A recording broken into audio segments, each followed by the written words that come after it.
В этот замечательный день, День Святого Валентина, кинотеатр «Центральный» решил поздравить влюбленные пары нашего города. Мне кажется, это день, который подчеркивает, скажем так, значимость вообще отношений и о том, что как важны вообще в жизни чувства. Праздник для людей, которые любят друг друга. Это праздник для влюбленных. Все, спасибо, хватит. Ну, праздник, там, любовь, там, все такое. Любовь тоже. Это еще один прекрасный день напомнить друг другу то, что мы любим друг друга. Потому что сегодня 14 февраля, это мелодрама, любовный фильм, и мы решили все-таки сегодня посмотреть его.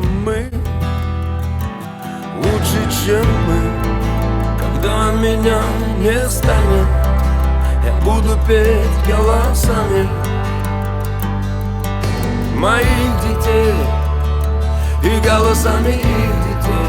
Нас просто меняют местами, таков закон сансары, круговорот людей. Ой, мама, когда меня не станет, я буду петь голосами моих детей и голосами их детей.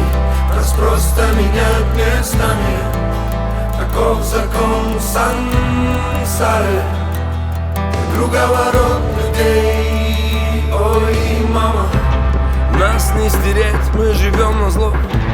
Пусть не везет, но мы свое возьмем. Но на этом сюрпризы сегодняшнего вечера не заканчиваются. Всего пару часов назад на площади перед Центральным появилась новая семья. Парень с помощью экрана признался в любви своей девушки и на глазах сотни прохожих сделал ей предложение.